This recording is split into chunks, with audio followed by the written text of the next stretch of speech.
네, 유튜브 시청자 여러분 안녕하세요. 열대어 박사 자서맨입니다.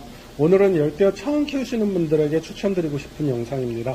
처음 어항을 선택할 때 고민이 많을 거라고 생각이 드는데요. 청소할 것을 생각을 하고 놓을 위치라든지 꾸미기, 가격 등을 생각을 했을 때에도 작은 어항을 선호하시는 분들이 많을 것 같습니다. 하지만 여기에는 함정이 있습니다. 오직 관리를 편하게 하기 위해서 작은 어항을 선택하게 된다면 후회할 수 있습니다. 이유는 어항이 작을수록 관리가 힘들고 열대어가 죽을 가능성이 많다라는 것인데요. 이유를 한번 알아볼까요?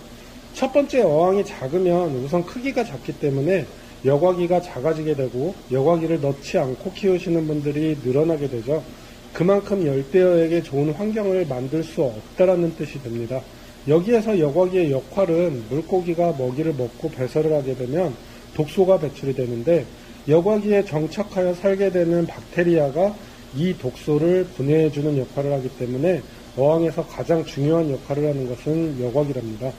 두 번째는 어항이 작으면 어항에 넣을 수 있는 물의 양이 적어집니다. 어항에 물이 적다라는 것은 물갈이를 하거나 환수를 할 때 조금만 물을 바꿔주더라도 물의 변화가 심해진다는 것이죠. 물의 변화가 심해진다는 것은 그만큼 열대어에게 스트레스가 되고, 스트레스와 온도에 의한 쇼크가 자주 오며 열대어가 약해지고 죽어나가는 경우가 많습니다.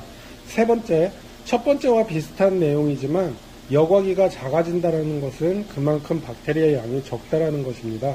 박테리아 양이 적으면 키울 수 있는 열대어 마리수가 적어지고 가장 중요한 여과 사이클이 무너질 수 있다는 것이죠.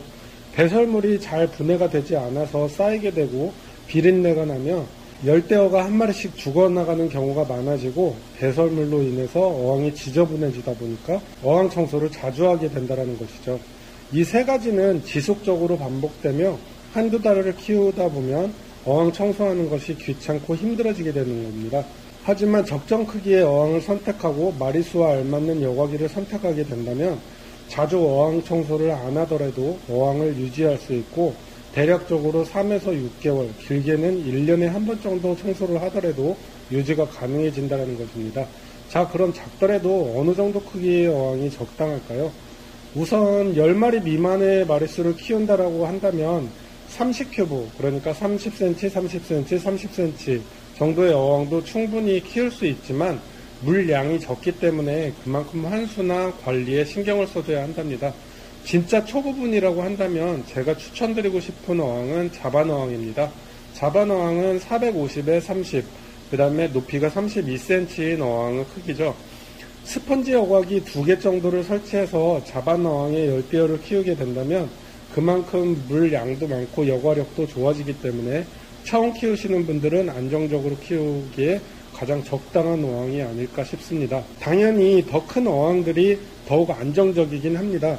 하지만 너무 크면 부담스럽기 때문에 자반 어항 정도가 처음 키우기에는 가장 좋은 것 같습니다. 그래서 저희 수족관에서는 작은 어항을 판매를 하고 있지는 않습니다.